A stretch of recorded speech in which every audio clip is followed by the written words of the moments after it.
নমস্কার বন্ধুরা, বাংলা স্টোরি হাবে আপনাদের সকলকে জানাই স্বাগত। চৈত্র মাসে এই খাবারটি পারলে একদিনের জন্য হলেও গ্রহণ করুন। সারা বছর সুস্থ এবং নিরোগ থাকবেন। চৈত্র মাসকে বলা হয় ঋতু পরিবর্তনের মাস। বছরের সর্বশেষ মাস হলো চৈত্র মাস। আর এই মাস থেকেই শীত যেমন কমতে শুরু করে, পাশাপাশি উষ্ণতা ক্রমশ বৃদ্ধি পায়।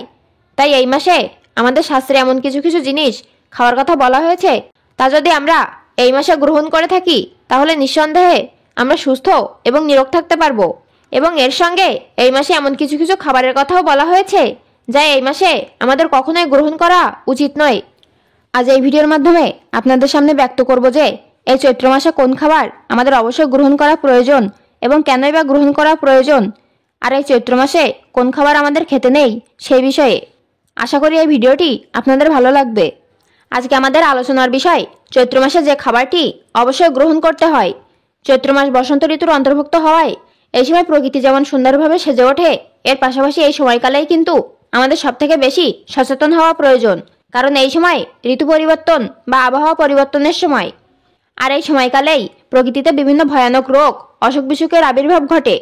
এই সময় বাতাসের প্রবাহ যেহেতু বেশি হয়ে থাকে, সেই কারণে এই রোগগুলি মূলত বায়ুবাহিত হয়। চৈত্র মাসে বিভিন্ন ধরনের রোগের মধ্যে সবথেকে বেশি দেখা যায় চর্মরোগ।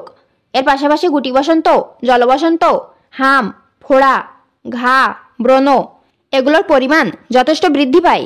আর এই রোগগুলো যথেষ্ট ছোঁয়াচে। এরই সঙ্গে এই মাসে আমাদের পরিপাক ক্রিয়াজনিত সমস্যা হয়, ফলে আমাদের হজম শক্তি হ্রাস পায় এবং পেটের রোগ সৃষ্টি হয়ে থাকে। এর পাশাপাশি জ্বর, সর্দি, কাশি এই সমস্ত কিছু লেগেই থাকে। কারণ এই সময়কালেই আমাদের রোগ প্রতিরোধ শক্তি ক্রমশ হ্রাস পেতে থাকে, যে কারণে চৈত্র মাসে আমাদের এই সমস্ত খাবার অবশ্যই গ্রহণের কথা বলা হয়ে থাকে। আয়ুর্বেদ অনুসারে আমাদের শরীরকে সুস্থ রাখতে এবং রোগ প্রতিরোধ শক্তি বাড়াতে সাহায্য করে এই সমস্ত খাবার। আর এই সমস্ত খাবারের মধ্যে প্রথমে যে খাবারটি পড়ে সেটি হলো সজনে ফুল এবং সজনে ডাঁটা। এই খাবারকে চৈত্র মাসে সর্বপ্রধান খাবার হিসেবে আয়ুর্বেদে গণ্য করা হয়েছে। এই খাবারটি কোনো ব্যক্তি যদি সপ্তাহে 1 থেকে 2 বার গ্রহণ করতে পারে, তাহলে নিশ্চিত হয়ে যান যে চৈত্র মাসের অনেক প্রকার রোগ আপনাকে স্পর্শ করতে পারবে না।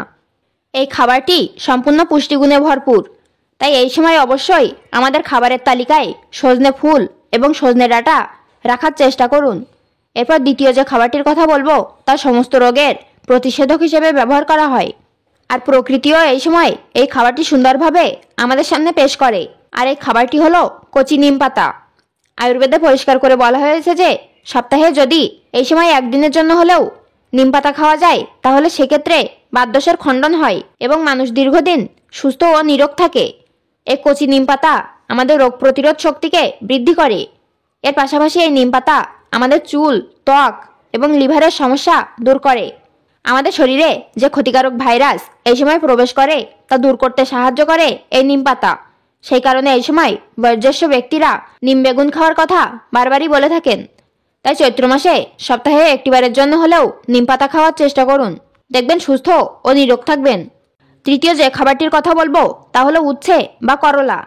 যাদের ডায়াবেটিক্স রয়েছে তাদের নিয়মিত করলার রস খেতে বলা হয়। এই করলা বা উচ্ছে আমাদের সকলের ক্ষেত্রে রোগ প্রতিরোধ করার একটি অন্যতম শ্রেষ্ঠ খাবার হিসেবে গণ্য করা হয়। সপ্তাহে যদি আপনি 1 বা 2 দিন এই করলা বা উচ্ছে খেতে পারেন, তাহলে সর্দি, কাশি, জ্বর বা পেটের যে কোনো সমস্যা থেকে নিঃসন্দেহে আপনি মুক্ত থাকতে পারবেন। এই 3টি খাবারের পাশাপাশি এই সময়কালে সপ্তাহে 1 দিনের জন্য হলেও এই শাক খাওয়ার চেষ্টা করুন। আর এই শাকটি হলো পাট শাক অথবা মেথি শাক। এই সময়কালে এই 2টি শাক প্রচুর পরিমাণে পাওয়া যায়। এর উপকারিতা শুনলে আপনি অবাক হবেন। এই 2টি শাকের মধ্যে যে কোনো একটি শাক যদি আপনি গ্রহণ করতে পারেন, তাহলে আপনার শরীরে প্রয়োজনীয় ভিটামিনগুলির যেমন যোগান দেয়, এর পাশাপাশি সমস্ত যে খনিজ দ্রব্য সেগুলিরও যোগান দিয়ে থাকে এই শাক। ফলে আমাদের রোগ প্রতিরোধ শক্তি বৃদ্ধি পায়। তাই এই সময়কালে এই শাক 2টির মধ্যে যে কোনো একটি শাক খাওয়ার অবশ্যই চেষ্টা করুন। শাস্ত্র মতে এবং আয়ুর্বেদ মতে যে ফলটি অবশ্যই আমাদের গ্রহণ করতে হয় সেটি হলো আমলকি এবং শ্রীফল অর্থাৎ বেল। ভগবান শিবের অত্যন্ত পছন্দের এই ফল শ্রীফল বা বেল আমাদের চৈত্র মাসে অবশ্যই গ্রহণ করা প্রয়োজন। এই সময় বেলের শরবত, বেলের মোরব্বা বা বেল দিয়ে তৈরি যে কোনো প্রকার খাবার যদি গ্রহণ করে থাকেন, তাহলে নিঃসন্দেহে আপনি সুস্থ এবং নিরোগ থাকবেন। এবং এর পাশাপাশি আপনারা নিশ্চয় জানেন যে আমলকিকেও শাস্ত্রে দৈব ফল হিসেবে গণ্য করা হয়েছে। আমলকি একাদশীর ব্রত কথায় এই বিষয়টি আপনারা জানতে পেরেছেন যে আমলকি বৃক্ষের জন্ম হয়েছে স্বয়ং ভগবান বিষ্ণুর আশীর্বাদে। তাই এই ফলটি ভগবান বিষ্ণুর অত্যন্ত প্রিয় একটি ফল। আর এই ফল চিকিৎসকেরা এই সময়কালে প্রতিদিন খাওয়ার পরামর্শ দিয়ে থাকেন। তাই প্রতিদিন একটি করে আমলকি এই সময়কালে পারলে গ্রহণ করুন। দেখবেন সারা বছর সুস্থ ও নিরোগ থাকবেন। চৈত্র মাসে চেষ্টা করুন মূলা, শিম এবং অতিরিক্ত তেল মশলাযুক্ত খাবার পরিহার করতে এবং তারই সঙ্গে নেশাজাতীয় দ্রব্য যথাসম্ভব এড়িয়ে চলুন। আশা করি এই ভিডিওটি আপনাদের ভালো লেগেছে। ভালো লাগলে লাইক করবেন, পারলে শেয়ার করবেন।